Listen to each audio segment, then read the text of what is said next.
স্বেচ্ছাসেবক দল নেতা আজিজুর রহমান মুসাব্বিরকে গুলি করে হত্যা। রাজধানীর বসুন্ধরা সিটির পেছনে গুলির ঘটনা ঘটে। প্রার্থিতা ফিরে পেতে ইসিকে 295 আবেদন। কমিশনকে নিরপেক্ষ থাকার আহ্বান জামায়াতের। অর্থনীতিতে ও গণতন্ত্র ফেরানোর প্রতিশ্রুতি বিএনপির। যশোর নির্বাচনের ফলাফল পেতে দীর্ঘ অপেক্ষা। ভিপি পদে এগিয়ে ছাত্র শিবির, জিএস এজিএস পদেও ভালো অবস্থান। এবং বিশ্বকাপ খেলতে ভারতে না যাওয়ার প্রশ্নে অনড় বাংলাদেশ। বিসিবির সঙ্গে বৈঠকে ক্রীড়া উপদেষ্টা। নিরাপত্তা ইস্যুতে আইসিসিকে ফের চিঠি দেওয়ার সিদ্ধান্ত।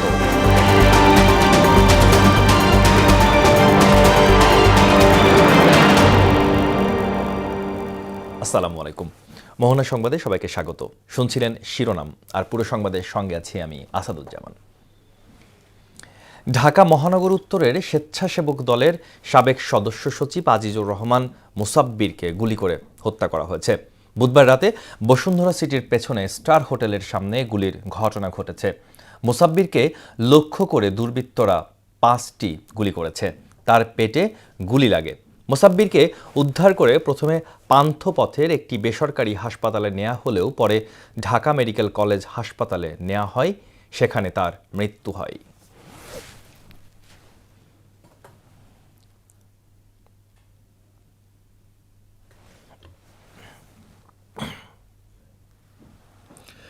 গণতান্ত্রিক উত্তরণের জন্য আসন্ন জাতীয় নির্বাচন এবং গণভোটকে অত্যন্ত গুরুত্বপূর্ণ বলে মন্তব্য করেছেন প্রধান উপদেষ্টা অধ্যাপক ডক্টর মোহাম্মদ ইউনূস। নিজের আত্মবিশ্বাস প্রকাশ করে তিনি বলেন, রাজনৈতিক দলগুলো জুলাই সনদকে সমর্থন করেছে এবং তারা গণভোটে হাঁ এর জন্যই প্রচারণা চালাবে। বুধবার বিকেলে রাষ্ট্রীয় অতিথি ভবন যমুনায় ইম্পেরিয়াল এক্সটার্নাল অ্যাকশন সার্ভিসের এশিয়া প্যাসিফিক বিষয়ক ভারপ্রাপ্ত ব্যবস্থাপনা পরিচালক পাওলা পাম্পালোনির সৌজন্য সাক্ষাতে এলে এসব কথা বলেন ডক্টর ইউনূস। সাক্ষাৎকালে পাওলা পাম্পালোনি বলেন, চলতি সপ্তাহের শেষের দিকে বাংলাদেশে আসবেন ইইউ নির্বাচন পর্যবেক্ষক মিশনের প্রধান। তখন রাজনৈতিক নেতা ও সংশ্লিষ্ট কর্তৃপক্ষের সঙ্গে ধারাবাহিক বৈঠক হবে। নির্বাচন ভবনে তৃতীয় দিনেও প্রার্থিতা বহাল বাতিলের বিরুদ্ধে আপিল আবেদন গ্রহণ করা হয়। 3 দিনে মোট 295টি আপিল আবেদন জমা পড়ে ইসির অঞ্চলভিত্তিক 10টি বুথে। এদিকে বুধবার বিকেলে ইসির সঙ্গে সাক্ষাৎ শেষে জামায়াতের প্রতিনিধি দল জানায়, নির্বাচনের আগে রাজনৈতিক দলের কোন কোন নেতাকে বিশেষ নিরাপত্তা দেয়ায় ভোটের মাঠে প্রভাব পড়ছে। কিছু ডিসি এসপি দলীয় আচরণ করছে বলেও অভিযোগ করেন দলটির নায়েবে আমির আব্দুল্লাহ মোহাম্মদ তাহের। এমআর আসাদের রিপোর্টে বিস্তারিত। প্রায় 1900 বৈধ মনোনয়নপত্র ও 723টি বাতিল মনোনয়নপত্রের বিপরীতে আপিলের তৃতীয় দিন শেষে ইসিতে আপিল আবেদন জমা পড়েছে মোট 295টি। একদিনে সর্বোচ্চ 131টি আপিল জমা পড়ে বুধবার। সুষ্ঠু নির্বাচনে পর্যবেক্ষকদের ভূমিকা নিয়ে এনজিও ব্যুরো আয়োজিত সভায় অংশ নেন নির্বাচন কমিশনার আবুল ফজল মোহাম্মদ সানাউল্লাহ। জানান, পোস্টাল বিডি অ্যাপে 15,33,000 ভোটার নিবন্ধন করেছেন। এটার মধ্যে আমাদের পোস্টাল ভোটে রেজিস্ট্রেশন সম্পন্ন হয়েছে। দেশের ভিতর এবং বাইরে মিলিয়ে আমাদের 15,33,000 মতন ভোটার রেজিস্ট্রেশন করেছেন। এর মধ্যে 7,000 মতন আমরা পেন্ডিং রেখেছি, তার কারণ ওনাদের ঠিকানা লিখতে ওনারা ভুলভ্রান্তি করেছেন। আমরা চেষ্টা করছি এগুলোকে রিজলভ করে ওনাদের সাথে 1-to-1 কমিউনিকেশন করে সলভ করতে। এদিকে ইসি ভবনে প্রধান নির্বাচন কমিশনারের সঙ্গে সাক্ষাৎ করে জামায়াত ইসলামীর 6 সদস্যের একটি প্রতিনিধি দল। সাক্ষাৎ শেষে দলটির নায়েবে আমির আব্দুল্লাহ মোহাম্মদ তাহের বলেন, নির্বাচনের লেভেল প্লেইং ফিল্ড নেই। কিছু ডিসি এসপি দায়িত্ব পালনে পক্ষপাতমূলক আচরণ করছেন। দলীয় ডিসি নিয়োগ করা হয়েছে এবং সেই দলীয় দৃষ্টিভঙ্গি থেকে তারা দেখেছে, তারা আইনকে দেখেনি। আমরা বলেছি এই ধরনের ডিসিএসপি যারা আছে তাদেরকে অপসারণ করতে হবে এবং নিরপেক্ষ ডিসিএসপিকে সেখানে নিয়োগ করতে হবে, নাহলে নির্বাচন প্রশ্নবিদ্ধ হবে। নির্বাচনের আগে কোনো রাজনৈতিক নেতাকে বিশেষ নিরাপত্তা দেওয়ার কারণে ভোটের মাঠে প্রভাব পড়ছে বলেও অভিযোগ দলটির। সেই জন্য নির্বাচনের বাইরে কোনো সময় হলে সেটা কোনো ইস্যু হতো না, কিন্তু এখন নির্বাচনের সময় এটা একটা ইস্যু, কারণ মানুষ দেখবে যে একজনকে অনেক প্রটোকল দেওয়া হচ্ছে, তার প্রতি মানুষের একটা ইমপ্রেশন হইতে পারে যে he may become something in future, যেটা লেভেল প্লেইং ফিল্ডকে সাংঘাতিকভাবে ক্ষতিগ্রস্ত করছে। এনসিপির সঙ্গে এখনো আসন সমঝোতা চূড়ান্ত হয়নি বলেও উল্লেখ করেন আব্দুল্লাহ মোহাম্মদ তাহের। আমরা এখনো আস্থা রাখতে চাচ্ছি, যেহেতু আমরা নির্বাচন প্রসেসে আছি। আমরা কথা বলেছি। আর আসাদ, মোহনা সংবাদ, ঢাকা। সব শ্রেণী পেশার মানুষের জীবনমান উন্নয়নে বিএনপির রাজনীতির পাশাপাশি অর্থনীতিতেও গণতন্ত্র ফেরাবে বলে জানালেন দলের স্থায়ী কমিটির সদস্য আমির খসরু মাহমুদ চৌধুরী। এদিকে 2008-এর জাতীয় নির্বাচন মেটিকুলাস ডিজাইনে সাজানো ছিল বলেও মন্তব্য করেছেন দলের স্থায়ী কমিটির আরেক সদস্য ডক্টর আব্দুল মঈন খান। বুধবার রাজধানীতে আলাদা অনুষ্ঠানে আজ এসব কথা বলেন। তানজিদ ভুঁইয়ার প্রতিবেদনে বিস্তারিত। বিএনপি চেয়ারপারসনের রাজনৈতিক কার্যালয়ে গুলশান থানার নেতাকর্মীদের সাথে বৈঠক করেন বিএনপির ভারপ্রাপ্ত চেয়ারম্যান তারেক রহমান। সকাল 11টায় শুরু হওয়া প্রায় 2 ঘন্টার বৈঠকে ঢাকা 17 আসনের সামাজিক নিরাপত্তা, পরিবেশের বিভিন্ন সমস্যা সহ নানা বিষয়ে আলোচনা হয়। এ সময় ধানের শীষের পক্ষে গণজোয়ারের সৃষ্টিতে নেতাকর্মীদের দিক নির্দেশনা দেন তারেক রহমান। প্রয়াত বিএনপি চেয়ারপারসন বেগম খালেদা জিয়ার স্মরণে বুধবার জাতীয় প্রেসক্লাবে জিয়া পরিষদের উদ্যোগে আলোচনা সভা। এতে বিএনপির স্থায়ী কমিটির সদস্য আমির খসরু মাহমুদ চৌধুরী বলেন, রাজনীতির নানা বাঁকে আওয়ামী লীগ ও জামায়াত আপোষ করলেও খালেদা জিয়া কখনোই আপোষ করেননি। পালিয়ে গেছে, তারাও আপোষ করেছে। যারা আজকে নির্বাচন করছে আমাদের সাথে, তাদের মন্তব্য আমরা শুনেছি 1-11। একমাত্র বেগম খালেদা জিয়া কোনো ধরনের কম্প্রোমাইজ করেছে। গণতন্ত্রের যে মশাল শহীদ জিয়া হাতে নিয়েছিলেন, সেই মশাল বেগম খালেদা জিয়া দীর্ঘ সময়ে সেই মশাল বহন করেছে গণতন্ত্রে। এ সময় রাজনীতির পাশাপাশি দেশের অর্থনীতিতেও গণতন্ত্র প্রতিষ্ঠার প্রত্যয় জানান তিনি। বাংলাদেশের উন্নয়নের সুফল প্রত্যেকটি নাগরিকের কাছে যেতে হবে। প্রত্যেকটি নাগরিক বাংলাদেশের উন্নয়নের অংশীদার হতে হবে, অর্থনীতির অংশীদার হতে হবে। এদিকে ঢাকার রিপোর্টার্স ইউনিটিতে বেগম জিয়ার স্মরণে আয়োজিত শোক সভায় ডক্টর মঈন খান বলেন, গণতন্ত্রের নামে স্বৈরতন্ত্র চালানো শাসকরা আদর্শচ্যুতির কারণেই পালিয়ে যেতে বাধ্য হয়েছে। দেশনেত্রী বেগম খালেদা জিয়ার জীবনের ঘটনা প্রবাহ পর্যালোচনা করুন, দেখবেন তখন থেকে প্রতিটি দিন তিনি সংগ্রাম করে গিয়েছেন। সংগ্রাম করেছেন কি জন্যে? সংগ্রাম করেছেন অন্যায়ের বিরুদ্ধে, সংগ্রাম করেছেন স্বৈরাচারের বিরুদ্ধে। গণতন্ত্রের প্রশ্নে বেগম জিয়া আপোষ না করার ফলেই দেশে গণতন্ত্র প্রতিষ্ঠার সুযোগ এসেছে বলেও মন্তব্য করেন তিনি। দেশের প্রতি ভালোবাসা, দেশের মানুষের প্রতি ভালোবাসা, গণতন্ত্রের প্রতি ভালোবাসা, এই যে চরম উদাহরণ, সেই উদাহরণ কিন্তু সৃষ্টি করেছিলেন অন্য কেউ নন, বেগম খালেদা জিয়া। তানজিদ ভুঁইয়া, মোহনা সংবাদ, ঢাকা। আমরা জগন্নাথ বিশ্ববিদ্যালয় কেন্দ্রীয় শিক্ষার্থী সংসদ যক্ষ নির্বাচনের নিরঙ্কুশ জয় পেয়েছে শিবির সমর্থিত প্যানেল। ভিপি পদে জয়ী হলেন ইসলামী ছাত্র শিবির সমর্থিত অদম্য জবিয়ান ঐক্য প্যানেলের রিয়াজুল ইসলাম। তার নিকটতম প্রতিদ্বন্দ্বী ছাত্রদল, ছাত্র অধিকার পরিষদ ও সাধারণ শিক্ষার্থীদের সমন্বয়ে গঠিত ঐক্যবদ্ধ নির্ভীক জবিয়ান প্যানেলের AKM রাকিব। মাঝখানে কয়েকটি কেন্দ্রে রাকিব এগিয়ে থাকলেও শেষ পর্যন্ত ঘুরে দাঁড়ানো অদম্য জবিয়ান ঐক্য প্যানেলের রিয়াজুল ইসলাম। এছাড়া জিএস ও এজিএস পদেও জয়ী হয় ছাত্র শিবির সমর্থিত প্যানেল থেকে। প্রায় 33 ঘন্টার পর আসে যক্ষ নির্বাচনের ফলাফল।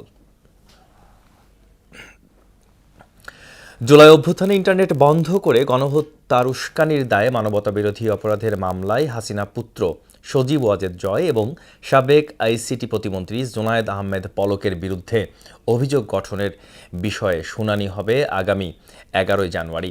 আন্তর্জাতিক অপরাধ ট্রাইব্যুনাল 1-এর চেয়ারম্যান বিচারপতি মোহাম্মদ গোলাম মুর্তজা মজুমদারের নেতৃত্বাধীন 3 সদস্যের বিচারিক প্যানেল শুনানির এই দিন ধার্য করেন।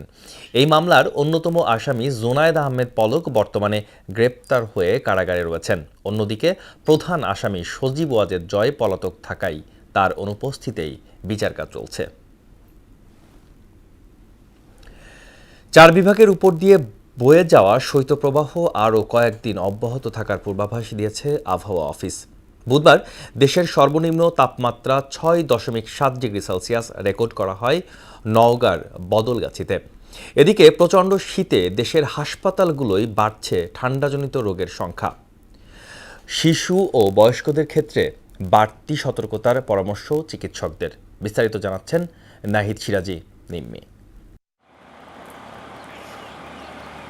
কুয়াশা কেটে গিয়ে সূর্যের দেখা মিলেছে রাজধানী সহ দেশের বিভিন্ন স্থানে। তারপরও ঢাকায় মৌসুমের সর্বনিম্ন তাপমাত্রা রেকর্ড করা হয় 11.9 ডিগ্রি সেলসিয়াস। পাশাপাশি প্রচণ্ড ঠান্ডায় কাঁপছে নওগাঁ। জেলার বদলগাছিতে বুধবার দেশের সর্বনিম্ন তাপমাত্রা ছিল 6.7 ডিগ্রি সেলসিয়াস।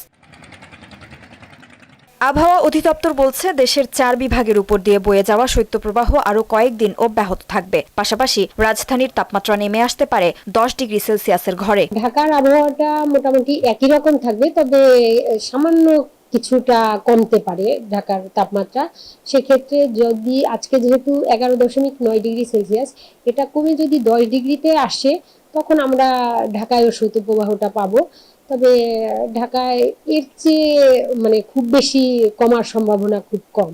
কয়েকদিনের শীতে বাড়ছে ঠান্ডাজনিত রোগীর সংখ্যা। আক্রান্তদের বড় অংশই শিশু এবং বয়স্ক। আমার সর্দির কাশিটা প্রায় আজকে এক মাস যাবত। এখানে আসছি 5 দিন, খুব কাশি ছিল, এখন আগের থেকে অনেক ভালো। শ্বাসকষ্ট, ঠান্ডা। বাসার থেকে ঠান্ডা ছিল, তারপরে নিউমোনিয়া হয়ে গেছিল, কাশতে কাশতে বমি করতেছিল। আগের বছরের মতো এবারও শীতকালীন রোগীর সংখ্যা বেশি বলে জানান চিকিৎসকরা। পরিসংখ্যান অনুসারে আক্রান্ত রোগী বাড়তেছে। বহির্বিভাগে সর্দি, কাশি এসব রোগীর সংখ্যা প্রচুর বাড়ছে। 2 নম্বর হলো ভর্তি রোগীও বাড়ছে, সেটা হলো অ্যাজমা বা সিওপিডির পেশেন্টদের সমস্যা এখন এই শীতের কারণে প্রকোপে আগের চেয়ে অনেক বেড়েছে। ঠান্ডাজনিত রোগ থেকে বাঁচতে শিশু ও বয়স্কদের ক্ষেত্রে বাড়তি যত্ন নেয়ার পরামর্শ তাদের। নাহিদ সিরাজি নিম্মি, মোহনা সংবাদ, ঢাকা। সিরাজগঞ্জে ঘন কুয়াশার প্রভাবে থমকে গেছে চরাঞ্চলের যাতায়াত ব্যবস্থা, যার সরাসরি প্রভাব পড়েছে কাঁচা বাজারে। যমুনা নদীর তীরবর্তী চরাঞ্চল থেকে সময় মতো সবজি সরবরাহ করতে না পারায় 1 সপ্তাহের ব্যবধানে সবজির দাম বেড়েছে কয়েক গুণ। আর ভোগান্তিতে পড়েছেন কৃষক ও সাধারণ ভোক্তারা। আশরাফুল ইসলাম জয়ের প্রতিবেদন, জানাচ্ছেন আফরিন পপি। ঘন কুয়াশায় চরাঞ্চলের নৌযান চলাচল ব্যাহত হওয়ায় বিপাকে সিরাজগঞ্জের যমুনা পাড়ের কৃষকরা। সময় মতো শহরের পাইকারি আড়তে পৌঁছাতে পারছে না টাটকা সবজি। অনেক সময় একদিন আগেই বাজারে এসে বসে থাকতে হচ্ছে কৃষকদের। এতে খরচ আরও বাড়ছে তাদের। ছাত্র নৌকা কয়দিন হয়তো 10টার সময় এসেছে, আবার 12টা-1টার সময় হয়েছে। কুয়াশা চোখে দেওয়া যায় না। ঘন কুয়াশার কারণে সকালে আমাদের এখানে বাজার লাগে, সেই বাজারটা ধরার জন্য ইনারা একদিন আগে কষ্ট করে রাত্রেই চলে আসে, আর সেই বাজারে থাকে। গেলে পার হয়েছে, আর থাকছি, খাওয়া দাওয়া সব বোর্ডিং করছি, আর সকালে বেচাকিনি করতেছি। এ অবস্থায় নেতিবাচক প্রভাব পড়েছে সিরাজগঞ্জের পাইকারি আড়তগুলোতে। সপ্তাহ ব্যবধানে সবজির দাম বেড়েছে অস্বাভাবিক হারে। আড়তদাররা বলছেন চরাঞ্চল থেকে সবজি কম আসায় বেশি দামে বিক্রি করছেন তারা। ঘন কুয়াশার কারণে আমাদের নৌকা যেগুলা নদী পথে যেগুলো আসে তারা আসলে আসতে পারতেছে না এবং কৃষক মাঠে যেতে পারতেছে না, সেই কারণে দাম বলে এখন একটু বেশি। ঘন কুয়াশা আরো কয়েকদিন স্থায়ী হলে সবজির বাজার সাধারণ মানুষের নাগালের বাইরে চলে যাওয়ার আশঙ্কা করছেন সবাই। আফরিন পপি, মোহনা সংবাদ। এবার খেলার খবর। ভারতে টি-20 বিশ্বকাপ খেলতে না যাওয়ার প্রশ্নে অনড় বাংলাদেশ। ক্রীড়া উপদেষ্টা আসিফ নজরুল বলেন, নিরাপত্তা, সম্মান ও মর্যাদার প্রশ্নে কোনো আপোষ করা হবে না। আইসিসিকে বোঝানো হবে ভারতে খেলার মতো কোনো পরিবেশ নেই। বুধবার বিকেলে সচিবালয়ে বিসিবির কর্তাদের সঙ্গে বৈঠক শেষে এসব কথা বলেন ক্রীড়া উপদেষ্টা। এদিকে নিরাপত্তা ইস্যুতে আইসিসিকে আবারও চিঠি দেওয়া হবে বলে জানান বিসিবি সভাপতি আমিনুল ইসলাম বুলবুল। রাজু আলাউদ্দিনের রিপোর্ট। নিরাপত্তার সংখ্যায় ভারতে টি-20 বিশ্বকাপ খেলতে না যাওয়ার সিদ্ধান্ত নিয়েছিল বাংলাদেশ ক্রিকেট বোর্ড। সেই সিদ্ধান্ত এখনও অনড় বিসিবি। বুধবার সচিবালয়ে যুব ও ক্রীড়া উপদেষ্টা আসিফ নজরুলের সঙ্গে ক্রিকেট বোর্ডের কর্তাদের বৈঠক হয়। পরে ক্রীড়া উপদেষ্টা বলেন, ভারতে যাচ্ছে না বাংলাদেশ। নিরাপত্তার শঙ্কার কথা উল্লেখ করে আইসিসিকে আবারও চিঠি দেয়া হবে। আমাদের যুক্তিগুলো সহৃদয়তার সাথে নিরপেক্ষভাবে বিবেচনা করে আমরা কষ্ট করে যে অর্জনটা করেছি সেই টি-20 বিশ্বকাপে আমাদের খেলার সুযোগ করে দিবে। খুব ক্লিয়ারলি নিয়েছি যে আমরা আইসিসিকে বুঝাবো যে আমাদের ভারতে খেলার মতো পরিবেশ নাই। নিরাপত্তা, সম্মান ও মর্যাদার প্রশ্নে বাংলাদেশ আপোষ করবে না বলে জানান ক্রীড়া উপদেষ্টা আসিফ নজরুল। বলেন, ভারতে খেলার পরিবেশ নেই। যথেষ্ট শক্ত যুক্তি দিয়ে আমরা আইসিসিকে বুঝাবো।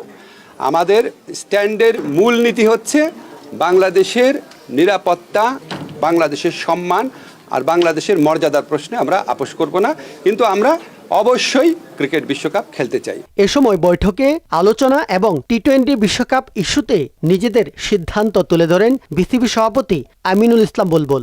সেফটি এবং সিকিউরিটি যদি ইমপ্রুভ না করে আমরা এই বিশ্বকাপে আমরা ফাইট করে যাব ফর আওয়ার রাইট। একটা ভ্যালিড রিজন নিয়ে কথা বলছি বা আমরা রেজ করছি। আমরা তো এতগুলো বিশ্বকাপ খেলেছি, কখনো এই ধরনের কথা বলিনি। আমাদের কাছে মনে হচ্ছে তাই আমরা এটা রেজ করেছি স্ট্রংলি। এক মুস্তাফিজকে যদি নিরাপত্তা দিতে না পারে তাহলে পুরো দলকে কিভাবে নিরাপত্তা দেবে ভারত? এমন সংখ্যায় ভারতে টি-20 বিশ্বকাপ খেলতে যাচ্ছে না বাংলাদেশ দল।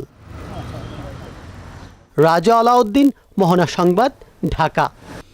ভ্যাট রিফান্ড প্রক্রিয়াকে আরও সহজ করল জাতীয় রাজস্ব বোর্ড এনবিআর। এখন ঘরে বসেই অনলাইনে ভ্যাট রিফান্ডের আবেদন করতে পারবেন করদাতারা। বুধবার আগারগাঁয়ে ই-ভ্যাট ব্যবস্থার উদ্বোধন করেন এনবিআরের চেয়ারম্যান। আগামী বছর থেকে অনলাইনে ভ্যাট প্রদান বাধ্যতামূলক করায় ঘোষণা দেন তিনি। মনিরুল ইসলামের প্রতিবেদনে বিস্তারিত। কাগজ কলমের জটিলতা কমিয়ে রাজস্ব প্রশাসনকে শতভাগ অটোমেশনের আওতায় আনতে বড় পদক্ষেপ নিল এনবিআর। এখন থেকে ভ্যাট রিফান্ডের জন্য ব্যবসায়ীদের আর সশরীরে ছুটতে হবে না কর অফিসে। এনবিআর ভবনে ই ভ্যাট ব্যবস্থার মাধ্যমে অনলাইনে রিফান্ড প্রক্রিয়ার উদ্বোধন করেন চেয়ারম্যান আব্দুর রহমান খান। সারা পৃথিবীতে ইনকাম ট্যাক্স রিটার্ন দেওয়া একটা উৎসব। নতুন এই পদ্ধতিতে করদাতারা অনলাইনের আবেদনের পর বাংলাদেশ ব্যাংকের ইএফটি সিস্টেমের মাধ্যমে রিফান্ডের অর্থ সরাসরি তাদের ব্যাংক অ্যাকাউন্টে পেয়ে যাবে। অর্থ জমা হওয়ার সঙ্গে সঙ্গেই করদাতার মোবাইলে SMS পাঠিয়ে বিষয়টি জানানো হবে। এতে মধ্যস্বত্বভোগীদের দৌরাত্ম্য কমবে বলে আশা এনবিআরের। আমি যদি ঘরে বসে যদি সব কাজ করতে পারি তাহলে আমি কেন অফিসে দৌড়াবো? আমরা খুব দ্রুত এনবিআরে যতগুলো কাজ আমরা করি প্রত্যেকটা কাজকে ডিজিটাইজ করতে হবে, যাতে করে এই রেকর্ডগুলো আমরা ক্যাপচার করতে পারি, এভিডেন্সগুলো আমরা দেখতে পারি, অ্যানালাইসিস করতে পারি এবং সঠিকভাবে সিদ্ধান্তগুলো নিতে পারি।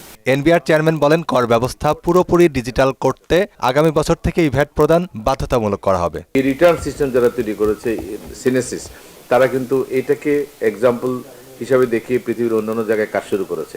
যদি আমরা এগুলোকে প্রমোট করতে পারি যে আমাদের নিজেদের লোকেরা কাজ করবে, অনেক অনেক সুবিধা।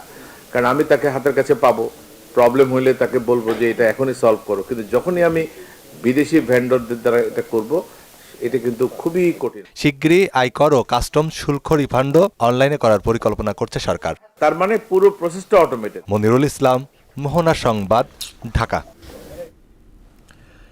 সীমান্তে ফেলানী হত্যার 15 বছর পেরিয়ে গেছে। 2011 সালে কুড়িগ্রামের ফুলবাড়ির অনন্তপুর সীমান্তে বিএসএফের গুলিতে নির্মমভাবে তার মৃত্যু হয়। মৃত্যুর পর 4.5 ঘন্টা সীমান্তের কাঁটাতারে ঝুলে থাকে ফেলানীর নিথর দেহ। এ ঘটনায় গণমাধ্যম সহ বিশ্বের মানবাধিকার সংগঠনগুলোর তীব্র সমালোচনার মুখে পড়ে ভারত। হত্যার সুষ্ঠু বিচার না পেয়ে হতাশ ফেলানীর পরিবার। ওমর ফারুকের প্রতিবেদন, জানাচ্ছেন তাহসিন তারিন। ওপার বাংলা এপার বাংলা, মাঝখানে কাঁটাতার, গুলি খেয়ে ঝুলে থাকলে ফেলানি, বলতো দোষটা কার? 2011 সালের 7 জানুয়ারি ফুলবাড়ির অন্তপুর সীমান্তে ফেলানীকে গুলি করে বিএসএফ। এরপর একটানা 4.5 ঘন্টা কাঁটাতারে ঝুলে থাকে ফেলানীর নিথর দেহ। এই ঘটনায় বিশ্বব্যাপী তোলপাড় শুরু হয়। 2013 সালের 13ই আগস্ট ভারতের কোচবিহারে জেনারেল সিকিউরিটি ফোর্সের কোর্টে ফেলানী হত্যা মামলার বিচার শুরু হয়। বিচারের আত্মস্বীকৃত আসামি অমিয় ঘোষকে খালাস দেন বিএসএফের বিশেষ আদালত। ফেলানীর বাবার রায় প্রত্যাখ্যান করে পুনরায় বিচারের দাবি জানালে 2015 সালের 2রা জুলাই আদালত অমিয় ঘোষকে খালাস দেন। রায়ের পরে একই বছর 14 জুলাই ভারতের মানবাধিকার সুরক্ষা মঞ্চ মাসুম ফেলানীর পরিবারের পক্ষে দেশটির সুপ্রিম কোর্টে রিট পিটিশন দায়ের করেন। তারপর কয়েক দফা শুনানির দিন ধার্য থাকলেও বিভিন্ন কারণে আজও তা শেষ হয়নি। দীর্ঘদিন বিচার না পেয়ে হতাশ ফেলানীর পরিবার। অভিযোগ করছেন আওয়ামী লীগ সরকারের অবহেলায় মেয়ে হত্যার বিচার পাননি তারা। দেখ করতে করতে 14 বছর যায় 15 বছরে পড়লো, কিন্তু আমি বিচার পাইনি। এখন যে সরকারি আসুক আমার ফেলানির বিচারটা যেন হয়। ফেলানির বিচারটা কোনদিন পাবো? যেটা আমার বয়স হয়ে গেছে, আমি বিচারটা আমি মরার আগে বিচারটা দেখতে চাই। আর সীমান্ত হত্যা যে কোনো সীমান্তের মধ্যে মানুষ মারা যেতেছে, আমি এটা দেখতে চাই না। সীমান্ত হত্যা আমি বন্ধ চাই। সীমান্ত হত্যা বেড়েই চলছে বলে অভিযোগ বাংলাদেশি নাগরিকদের। আর ফেলানী হত্যার বিচার না পেয়ে হতাশ স্বজন ও এলাকাবাসী। ফেলানী হত্যার বিচার না হওয়ার কারণে সীমান্ত হত্যা বন্ধ হয়নি।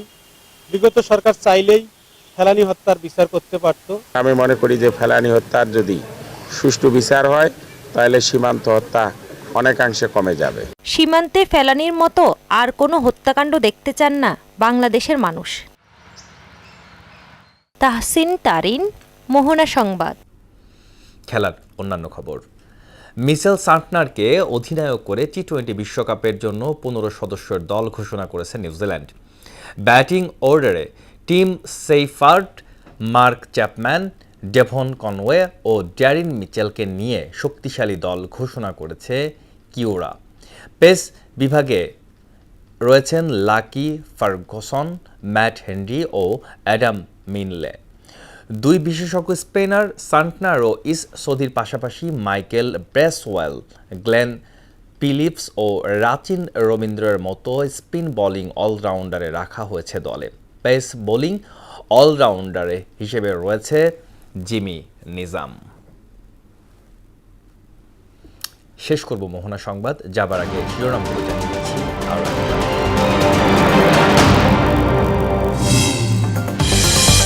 স্বেচ্ছাসেবক দল নেতা আজিজুর রহমান মুসাব্বিরকে গুলি করে হত্যা। রাজধানীর বসুন্ধরা সিটির পেছনে গুলির ঘটনা ঘটে। প্রার্থিতা ফিরে পেতে ইসিকে 295 আবেদন। কমিশনকে নিরপেক্ষ থাকার আহ্বান। জামায়াতের অর্থনীতিতে ও গণতন্ত্র ফেরানোর প্রতিশ্রুতি বিএনপি। জগন্নাথ বিশ্ববিদ্যালয়ের ছাত্র সংসদ নির্বাচনের শিবির প্যানেলে নিরঙ্কুশ জয়। ফলাফল পেয়ে 33 ঘন্টার অপেক্ষা। এবং বিশ্বকাপ খেলতে ভারতে না যাওয়ার প্রশ্নে অনড় বাংলাদেশ। বিসিবির সঙ্গে বৈঠকে ক্রীড়া উপদেষ্টা। নিরাপত্তা ইস্যুতে আইসিসিকে ফের চিঠি দেওয়ার সিদ্ধান্ত। এই ছিল মোহনা সংবাদে। মোহনার সর্বশেষ খবর জানতে ভিজিট করুন www.mohna.tv। সংবাদ দেখতে পারেন ফেসবুক, ইউটিউবে। এতক্ষণ সঙ্গে থাকার জন্য ধন্যবাদ সবাইকে। শুভ